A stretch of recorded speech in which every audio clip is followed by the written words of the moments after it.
কে কে কে ওখানে? ভূত এফএম।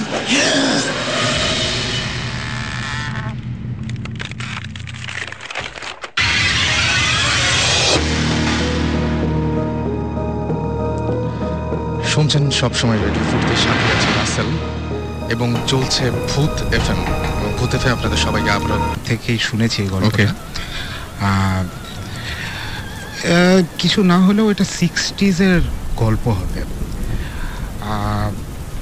আমার বাবা তখন ইয়েতে একটা জার্মান কোম্পানিতে কাজ করতেন, ওটার নাম ছিল হচ্ছে গিয়ে ডিম্যাগ, এবং তারা পারাদ্বীপ পোর্ট, যেটা ইন্ডিয়ার উড়িষ্যাতে একখানা মোহনার পাশে একদম আপনার ইয়েতে যেটা সমুদ্রের ওখানে, তারা একটা স্টিল প্ল্যান্ট ওখানে কনস্ট্রাক্ট করতে যায় আর কি। তো ফিজিবিলিটি রিপোর্ট এইসব জিনিসপত্রগুলো আমার বাবা তৈরি করছিলেন, তাই জন্য ওনার ওখানে থাকতে হতো।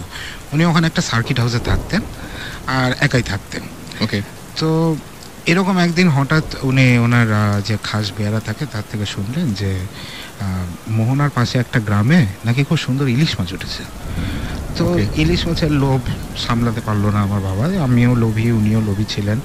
হ্যাঁ, আমরা খেতে খুব ভালোবাসি আর কি সবাই। তো লোভ না সামলাতে পেরে এবং উড়িষ্যায় অনেকদিন ইলিশ মাছ পায় না বলে উনি চলে গেলেন গ্রামের দিকে। সাথে সবসময় উনি ওনার একখানা .32 একটা রিভলভার রাখতেন। ইট ওয়াজ আপনার একটা কনস্টেবলের edition of Smith and Wesson I think. So he use to always keep it with him. Torch রাখতেন এবং এগুলো নিয়ে উনি দিলেন হাঁটা। তো হাঁটতে হাঁটতে সবাই খালি গ্রামে যদি আপনি কাউকে জিজ্ঞেস করেন যে ভাই এটা কত দূর, এই তো নাক বরাবর চলে যান, সামনে একটু সামনে। হ্যাঁ, এবং অনেক ডিস্টেন্স উনি কভার করে ফেলেন। এবং অনেক ডিস্টেন্স কভার করার পরে ওই যে নুলিয়াতে যে গ্রামটা ছিল সেই গ্রামটাতে উনি চলেও যান এবং ওইখান থেকে দুটা বিশাল বিশাল সাইজের ফ্রেশ ইলিশ মাছ একদম মোহনাতে ধরা, হ্যাঁ, নিয়ে খুব খুশি মনে উনি চলে আসছেন আর কি। ঠিক এই সময় যেটা হয়, উনি জিজ্ঞেস করেন যে ভাই কোনো শর্টকাট আছে নাকি, মানে যেই ঘুরায় ঘুরায় আসলাম রে ভাই, মানে একটু শর্টকাট পৌঁছে যাওয়া যায় ফেরার সময় তাহলে একটু বেটার হয়। প্রায় তো এখন দুপুর হয়ে গেছে, কিছুক্ষণ পর বিকাল হবে। বলে স্যার আপনি তো শুধু শুধু এত ঘুরে ঘুরে আসছেন, এটা একটা সোজা রাস্তা আছে বিচের ওপর দিক দিয়ে। বলে ওকে ফাইন।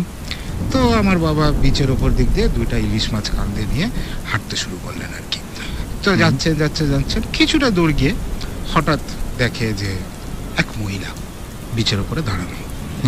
মহিলার পরনে কিছু নেই, লম্বা চুল, ভীষণ সুন্দরী, এবং সেই মহিলা হাতটা বার করে দিলেন সামনে এরকম করে যে আমাকে ইলিশ মাছ দে। ওকে, কিন্তু কিচ্ছু বলছে না। আমার বাবা মনে করে যে এটা নিশ্চয়ই কোনো একটা পাগলি ঠাগলি কিছু একটা হবে, এই সর এখান থেকে সর। সে সরে না, সে সাথে সাথে আসে এবং মাঝে মধ্যেই হাত বাড়ায় দিতেছে যে এই ইলিশ মাছটা তার চাই, এই ইলিশ মাছটা চাই। এবং আমার বাবা একটু স্পিড বাড়ায় দেন। পাগলি পেছন দেখা যাচ্ছে স্পিড শুধু বাড়াচ্ছে না, সে আরো লম্বা লম্বা স্টেপ ফেলে সামনে চলে গিয়ে আবার হাত পাতে। এই সময় আমার বাবা একটুখানি স্লাইটলি ভয় পেয়েছেন, খুব স্বাভাবিক মানে। এবং উনি যেটা করেন সেটা একটা ডাবের খোলা বা কিছু একটা জাতীয় জিনিস উঠে উনি প্রথমে ভয় দেখান। ভয়ের সিনসিনারি নাই, ছুঁড়ে মারে এবং that goes through and through her, মানে এপার থেকে ওপার, মানে একদম ঢুকলো এবং স্টার্ট করে ওখান থেকে বেরোলো। জাস্ট মনে হচ্ছে একটা মানে ছায়া, সেই ছায়া এপাশ থেকে ওপাশে চলে গেল। কিন্তু একদম যেটা মনে হচ্ছে যে ইট ইজ আ প্রপার, নাকি মানে একদম প্রপার ফিগার আর কি। এইবার তো বাবা বেশ ভয় পেয়েছেন। উনি স্পিড শুধু বাড়াননি, এবার উনি দৌড়াচ্ছেন। এই যে প্রেতনি, সেও দৌড়াতে দৌড়াতে সামনে চলে এসে বারবার হাত পাতে, ইলিশ মাছ তার চাই। আমার বাবা এবার একটুখানি নাচর বান্ধা হয়েছে, ইলিশ মাছ আমি দিব না। সে একবার ফায়ারও করেছে, কিচ্ছু হয়নি তাতে। সে দৌড়াচ্ছে ইলিশ মাছ নিয়ে, এবং দৌড়াতে দৌড়াতে সার্কিট হাউসের পাশে একটা বন বিবির মন্দির ছিল। বন বিবি হচ্ছে গিয়ে একটা ভিলেজ ডেটি, স্পেশালি এটা সুন্দরবনের দিকে এবং আরও যেখানে বন আছে, ইউজুয়ালি ফরেস্ট আছে, সেখানে সবাই বন বিবিকে প্রে করে আর কি। তো বন বিবির একটা মন্দির ছিল এবং ওখানে যে প্রিস্ট ছিল, সে প্রিস্টের সাথে আমার বাবার একটুখানি চেনা জানা হয়ে গেছিল আর কি। তো সে সার্কিট হাউসের দিকে না দৌড়ে সে মন্দিরের দিকে দৌড়ানো শুরু করে, বন বিবির মন্দিরের দিকে। এবং দৌড়াতে দৌড়াতে সে চিৎকার করতে শুরু করে, প্রিস্টকে ডাকে যে আমার পিছনে কিছু একটা পড়েছে, হ্যাঁ আসেন, আমার পিছনে কিছু একটা পড়েছেন, বাঁচান। প্রিস্ট আবার ওখান থেকে ইনস্ট্রাকশন দেয় যে দেখেন সামনে একখানা বড় একটা গাড্ডা আছে, গাড্ডার উপর দিক দিয়ে লাফ দেবেন, আপনার কাছে কিছু কয়েন থাকলে ওটার মধ্যে ফালা দিবেন, হ্যাঁ দিয়ে আর তাকাবেন না ওইদিকে, হ্যাঁ আপনি হাঁটা দিবেন, আমি আসতেছি। তো আমার বাবা লাফ দেয় গাড্ডার উপরে, কয়েনও ফেলে, ইলিশ মাছ ফেলে না এখনো পর্যন্ত, ইলিশ মাছ ছাড়েনি, হ্যাঁ একেই বলে হচ্ছে গিয়ে মাছে ভাতে ভাঙালি, আমি ইলিশ মাছ ছাড়বো না। এবং সে লাফ দিয়ে ওখানে ঘুরে যায়। তারপরে সে টার্ন করে দেখে যে প্রিস্টটা খুব উঁচু স্বরে, হ্যাঁ মহিলাকে বলছে, মানে উড়িয়া ভাষা ইনফ্যাক্ট, যে তুমি যাও এখান থেকে, কেন এখানে পেছনে পড়েছো, যাও চলে যাও এখান থেকে, দিয়ে দিয়েছে তো যাও। তারপরে দেখা যায় যে মহিলা চলে যায়। আচ্ছা, তারপরে প্রিস্ট বলে যে দেখুন এটা খুব একটা প্যাথেটিক স্টোরি, 100 বছর আগেকার ঘটনা, যখন নীল চাষ হতো এই এলাকাতে, একটা নীল সাহেব বেসিক্যালি এই জমিদারের মেয়ে তাকে উঠিয়ে নিয়ে গেছিল, অবভিয়াসলি সব জিনিসের পরে তাকে ফেলেও দেওয়া হয় অ্যান্ড মার্ডার্ড।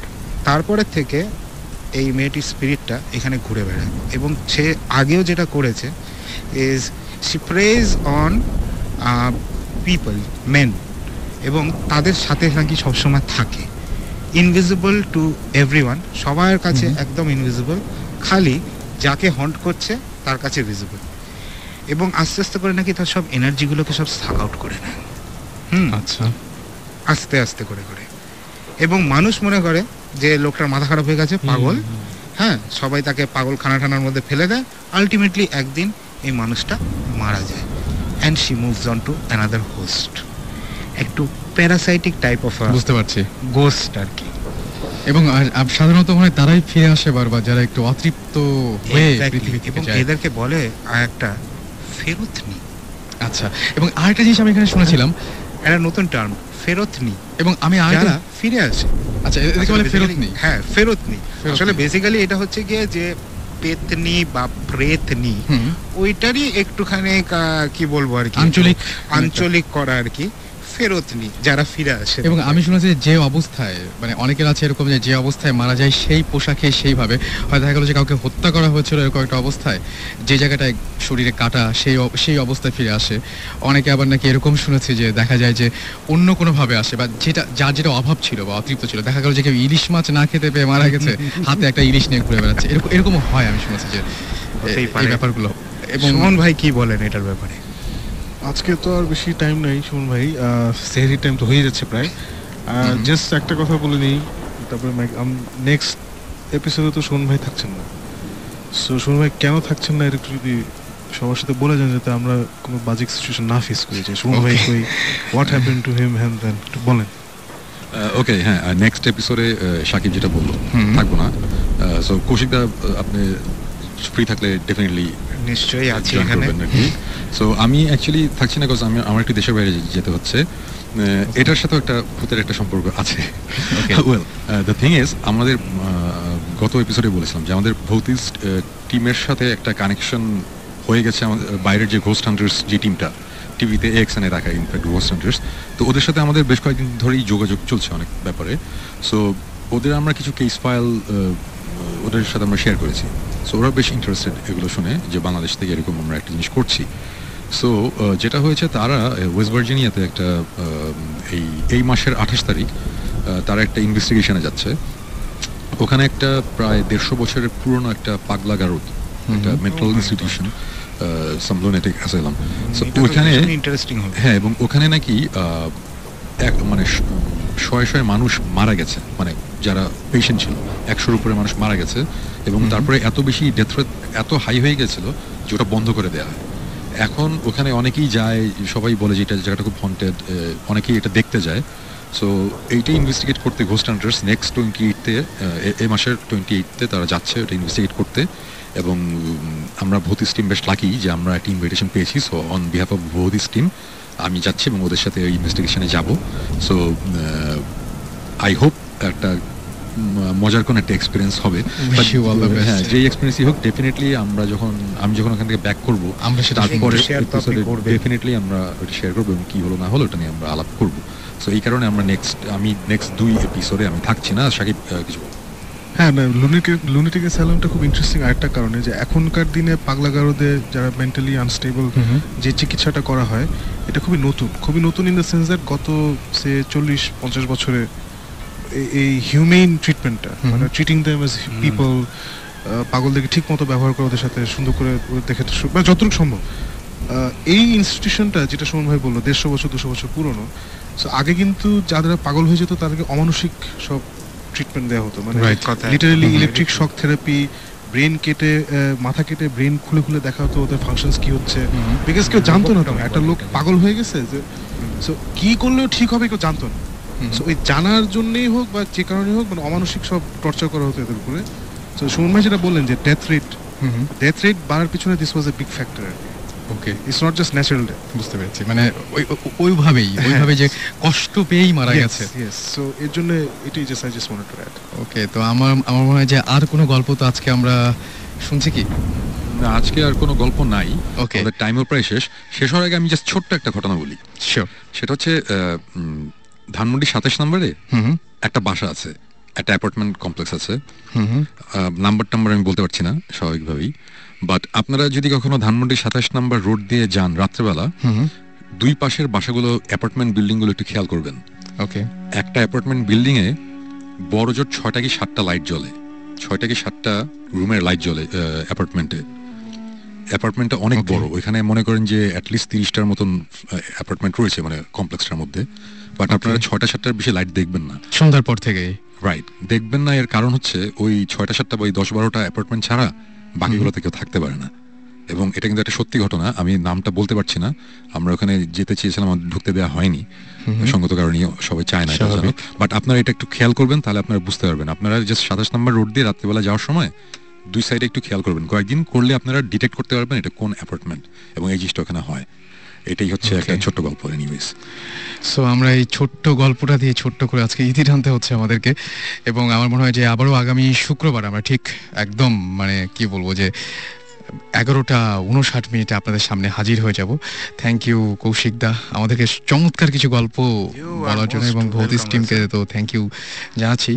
আর সেই সাথে শেষ করছি, এবং শেষ করার আগে আমরা যে গানটা শুনতে চাই সেটি হচ্ছে rainbow in the dark by Dio. And আমার মনে হয় যে আজকে রাত্রেবেলায় কেউ প্লিজ ভয় পেন না, আমাদের যা শুনলেন এখন একটু চেষ্টা করুন ঘুমাতে যাবার, এবং যে কোনো ধরনের যদি ঘুমাতে গিয়েও কোনো